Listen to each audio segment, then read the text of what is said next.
நம்ம வாசு படத்தில் ஒரு பாட்டு அந்த சிவாஜி ரொம்ப கோவம் வந்து நம்மளை திட்டினாப்புல. சிவாஜி எனக்கு அவருடைய பிகினிங் டேஸ்லாம் தெரியும். என்னோட ஒரு 3 வயசு தான் பெரியவர். இந்த சின்ன ராசாவே என்ன சித்திரம்பு கிடைக்குதுன்னு வாழ்க்கை இல்லை, நாட்டையே நீ தாண்டா பாட்டு எழுதி கெடுக்கிறேன்னு.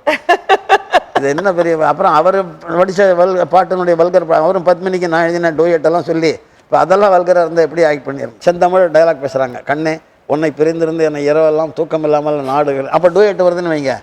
அந்த அந்த லாங்குவேஜ், அந்த ஸ்டாண்டர்ட் ஆஃப் லாங்குவேஜுக்கு தகுந்த மாதிரி லிரிக் இருக்கணும். கண்டிப்பாக இவன் ஹாய் அப்படின்னு ஒரு பப்பில் பார்க்குறான், ஐ லவ் யூன்னு, தென் சாங் ஸ்டார்ட்ஸ். நமக்கு ஒரு கமாண்ட் மியூசிக் டைரக்டர் மேலே இருக்கணும். இல்லைன்னா நம்ம நினச்ச லிரிக்கு வரத்துக்கு கொஞ்சம் கஷ்டப்படும். பட் டியூனுக்கு ஏற்ற மாதிரி லிரிக்ஸ், டியூனுக்கு ஏற்றினா டியூன் என்ன பெரிய பைபிளாக மாற்றக்கூடாதுங்க. லிரிக் ரைட்டருக்கும் மியூசிக் டைரக்டருக்கும் ரொம்ப பியூட்டிஃபுல் ஃப்ரெண்ட்ஷிப் இருக்கணும். ஈவன் அந்த from the hard drinks to any thing.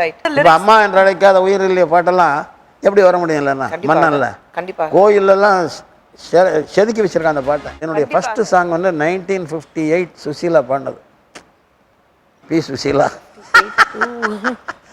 நம்ம வாசு படத்தில் ஒரு பாட்டு அந்த சிவாஜி ரொம்ப கோவம் வந்து நம்மளை திட்டினாப்புல. சிவாஜி எனக்கு அவருடைய பிகினிங் டேஸ்லாம் தெரியும். என்னோட ஒரு 3 வயசு தான் பெரியவர். இந்த சின்ன ராசாவே என்ன சித்திரம்பு கிடைக்குதுன்னு வாழ்க்கை இல்லை, நாட்டையே நீ தாண்டா பாட்டு எழுதி கெடுக்கிறேன்னு. இது என்ன பெரிய அப்புறம் அவர் படித்த பாட்டினுடைய வல்கர் அவரும் பத்மினிக்கு நான் எழுதின டூயட்டெல்லாம் சொல்லி இப்போ அதெல்லாம் வல்கராக இருந்தால் எப்படி ஆக்ட் பண்ணிடுறேன். அதாவது நீங்கள் சொல்கிற ஒரே ஒரு கிரெடிட் நான் என்ன அக்செப்ட் பண்ணலாம்னா, ஐ வாட்ச் த டைம். ரெண்டாவது நீங்கள் ஒன்று வச்சுக்கோங்க, இன்னைக்கு டைப் ஆஃப் மியூசிக் மாதிரி இருக்கு. ஆமாம், கண்டிப்பாக. நீங்கள் அந்த ரித்தம் தான் ஸ்டூடெண்ட்ஸில் த ரித்தம் பிளேஸ் ஆன் தர் நர்வ்ஸ். அவங்க அதுக்கு தகுந்த மாதிரி லாங்குவேஜ் இருக்கணும் இல்லையா. கண்டிப்பாக. பேசிக்காக தமிழ் பேசும்போது கூட நம்ம வந்து கவிதை போல தமிழ் பேசுறது இல்லை. அந்த காலத்தில் வந்து படத்தோட டயலாக்ஸும் அந்த மாதிரி இருந்து கரெக்டாக சொன்னீங்கன்னா ரீசன் நீங்களே கண்டுபிடிச்சிட்டீங்க பாருங்க. இதைத்தான் நான் சொன்னேன். இப்போ குஷ்புவும் ஒரு ஹீரோவும் நல்ல செந்தமிழ் டைலாக் பேசுகிறாங்க. கண்ணே உன்னை பிரிந்திருந்து என்னை இரவெல்லாம் தூக்கம் இல்லாமல் நாடுகள், அப்போ டூயட் வருதுன்னு வைங்க. அந்த அந்த லாங்குவேஜ், அந்த ஸ்டாண்டர்ட் ஆஃப் லாங்குவேஜுக்கு தகுந்த மாதிரி லிரிக் இருக்கணும். கண்டிப்பாக. இவன் ஹாய் அப்படின்னு ஒரு பப்பில் பார்க்குறான், ஐ லவ் யூன்னு, தென் சாங் ஸ்டார்ட்ஸ். அப்போ போய் நம்ம செந்தமிழ போவாமா ஒரு வாரம்னு எழுதினா நல்லா இருக்கா? கண்டிப்பாக நல்லா இருக்கு.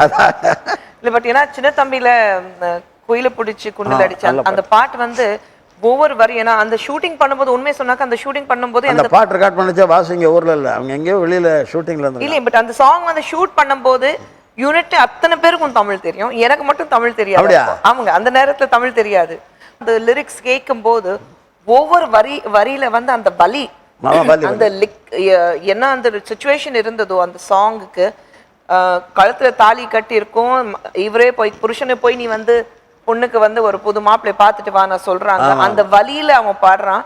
ஸோ அந்த ஹீரோ அந்த பாட்டு பாடும் போது, ஏன்னா அந்த சாங்க்கு எண்ட்ல தான் நான் போய் கட்டி பிடிச்சி முத்தம் கொடுத்துட்டு இவர் தான் என் கணவர் நான் சொல்றேன்.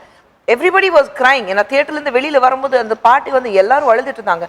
ஸோ அந்த பாட்டுக்கு வந்து அழுதுட்டு இருக்கும் போது ஏன் இப்படி வலி இருக்குன்னா, அந்த இப்போ அந்த லிரிக்ஸ் எல்லாம் புரியும் போது, மீனிங்ஸ் எல்லாம் தெரியும் போது, ஐயோ இவ்வளோ வலி இருக்கு அந்த பாட்டுல. பட் உண்மையில சார் ஒவ்வொரு சாங் எழுதும் போது அந்த இந்த மாதிரி ஒரு பெயின்ஃபுல் சாங் இருக்கட்டும், அல்லது ஒரு ரொமான்டிக் சாங் இருக்கட்டும், இல்லை நம்ம சொல்றத வந்து லோக்கல் லாங்குவேஜ் சாங் இருக்கட்டும், அது எல்லாமே இன்னர் ஃபீலிங்ஸ் உங்களுக்குள்ள இருக்க. நிச்சயமாக அந்த வலி இருக்கணும், அந்த வேதனை இருக்கணும், அந்த அன்பு இருக்கணும், அந்த காதல் இருக்கணும், அந்த காமம் இருக்கணும், அது எல்லாம் இருக்கணும். அப்பதானே அது வெளியில வரும். 100% கரெக்ட். நமக்கு ஒரு கமாண்ட் மியூசிக் டைரக்டர் மேல இருக்கணும். ஓகே. இல்லைன்னா நம்ம நினைச்ச லிரிக் வரத்துக்கு கொஞ்சம் கஷ்டப்படும். பட் டியூனுக்கு ஏற்ற மாதிரி லிரிக்ஸ், டியூனுக்கு ஏற்றினா டியூன் என்ன பெரிய பைபிளாக மாற்றக்கூடாதுங்கிறதுக்கு. இல்லை கண்டிப்பா. இல்லை நான் அவ்வளோ தடவை இப்போ ராஜா விஸ்வநாத் சார்கிட்டலாம், ராஜா இன்னைக்கு உள்ள அத்தனை மியூசிக் டைரக்டரும் they know me, I am very senior to them. இப்போ நான் அது மாதிரி ரகுமான் கிட்ட எத்தனையோ பாட்டெலாம் மாற்றிருக்கேன். அண்ட் நம்ம நிறையா பாட்டு இது எம்ஜிஆர் சிவாஜிக்கெல்லாம் இது ஒரு பெரிய லைப்ரரி இருக்கிறதுனால ஒரு மியூச்சுவல் ரெஸ்பெக்ட் இருக்கும். ரெண்டாவது அதெல்லாம் கூட விட்டு தள்ளுங்க, லிரிக் ரைட்டருக்கும் மியூசிக் டைரக்டருக்கும் ரொம்ப பியூட்டிஃபுல் ஃப்ரெண்ட்ஷிப் இருக்கணும். ஈவன் அந்த from the hard drinks to any thing. But இப்போ நீங்க வந்து அம்மா என்று அழைக்காத உயிர் இல்லைய பாட்டெல்லாம் எப்படி வர முடியும் இல்லைன்னா மன்னன்ல கோயிலெல்லாம் செதுக்கி வச்சிருக்கான் அந்த பாட்டை. கண்டிப்பாக. அதுவும் அந்த சாங் பண்ணும்போது கரெக்டா அந்த சாங் எடுத்துட்டு இருக்கோம் நாங்க. சிவாஜி கார்டன்ஸ்ல எங்களுக்கு நியூஸ் வந்தது, வாசு சாருடைய அம்மா இறந்துட்டாங்கன்னா. ஸோ ஐ திங்க் அது எங்கே ஒரு கார்மிக் கனெக்ஷன் எங்கே வந்ததுன்னா தெரியல. ஏன்னா அவர் வந்து உண்மையிலேயே தன் தாய் வந்து ஒரு தெய்வம் போல் பார்த்துட்டு இருந்தாரு. So correct Kamalambal